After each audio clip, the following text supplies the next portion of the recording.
کہ ایک صحابی حضور کے پاس آئے، کہا یا رسول اللہ صلی اللہ علیہ وسلم شادی کے لیے مال کچھ خریدنے کی مجھے ضرورت ہے، سامان خریدنے کی کچھ مال چاہیے۔ حضور نے کہا کہ جاؤ عثمان کے پاس اپنی شادی کے اخراجات کے پیسے لے لو، کہنا کہ میں نے بھیجا ہے۔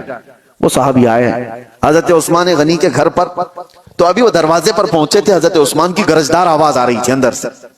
یہ صحابی ٹھٹک کر کھڑے ہو گئے، سنا کہ ڈانٹ رہے ہیں وہ کسی کو، وہ اپنے خادم کو ڈانٹ رہے تھے، اپنے غلام کو ڈانٹ رہے تھے حضرت عثمان غنی۔ یہ کان لگا کر باہر سے سنتے ہیں کہ کس بات پر ڈانٹ رہے ہیں، تو دیکھا کہ خادم کو غلام کو اس بات پر ڈانٹ رہے ہیں کہ چراغ میں اس نے بتی تھوڑی زیادہ کر دی تھی، تیل زیادہ جل رہا تھا، بتی کو تھوڑا سا لمبا کر دیا تھا تو تیل زیادہ جل رہا تھا۔ عثمان غنی اس بات پر خادم کو خوب ڈانٹ رہے ہیں۔ تو یہ صحابی باہر سے سنتے ہیں اور واپس چلے جاتے ہیں۔ جو اپنے گھر میں چراغ کے تیل جلنے پر غصہ کرتا ہو میری شادی کا خرچہ کہاں سے دے گا، واپس چلے گئے۔ دوسرے دن آئے، وہی وقت تھا، آج پھر گرجدار آواز آ رہی تھی اندر سے۔ انہوں نے سنا آج پھر کسی کو ڈانٹ رہے ہیں، آج پھر خادم کو ڈانٹ رہے تھے۔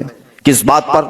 اس بات پر کہ دال میں نمک زیادہ کیا ہوا ہے، زیادہ نہیں ٹیسٹی بنایا ہوا ہے، نمک کے بغیر تو ٹیسٹ آتا نہیں، تو ٹیسٹ اچھا کر دیا۔ تو حضرت عثمان غنی اس پر اس کو ڈانٹ رہے ہیں کہ نمک اتنا استعمال کر لیا کہ دال لذت والی ہو گئی ہے، زیادہ کھائی جا سکتی ہے۔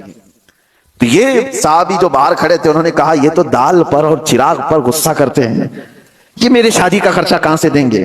وہ واپس پلٹ رہے تھے، حضرت عثمان غنی نے ان کو دیکھ لیا، کہا کہ کل بھی تم آئے تھے، آج بھی تم آئے، کیا بات ہے، کس لیے آئے؟ انہوں نے کہا بات در حقیقت یہ ہے کہ اللہ کے نبی صلی اللہ علیہ وسلم نے تمہارے پاس مجھے بھیجا، میرے شادی کے اخراجات آپ سے میں حاصل کروں، لیکن آپ 2 دن سے میں دیکھ رہا ہوں غصے میں ہیں، خادم کو خوب ڈانٹے جا رہے ہیں، کبھی چراغ پر کبھی دال پر۔ میں نے یہ سوچا کہ کہاں میری شادی ہو سکتی ہے ان کے مال سے۔ حضرت عثمان غنی نے کہا قسم خدا کی تو کیا اللہ کے نبی کا حکم ہو تو 70 شادیاں میں تنہا کرتا ہوں، لوگوں کے مدد کے لیے میرا مال کھلا ہوا ہے، لیکن جو تم نے دیکھا میرے گھر میں وہ میرے اپنے ضرورت کے لیے چیزیں تھی۔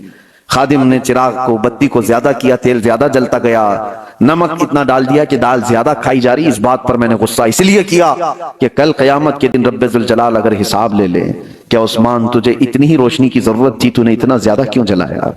اگر رب تبارک و تعالی حساب لے لے کہ تو نے دال جتنے پر تیرا گزر ہو سکتا تھا اس سے زیادہ کھایا کیوں، اس لذت بڑھ گئی تیری، تو میں کیا جواب دوں گا؟ اس لیے تربیت کے لیے میں اپنے خادم کو ڈانٹ رہا تھا، یہ نہیں کہ دوسرے کو دینے کے لیے کبھی ڈانٹا ہے۔ یہ حضرت عثمان غنی تھے جنہوں نے مالداری کے اوج پر پہنچ کر کے بھی کنٹرولنگ دکھایا دنیا کو۔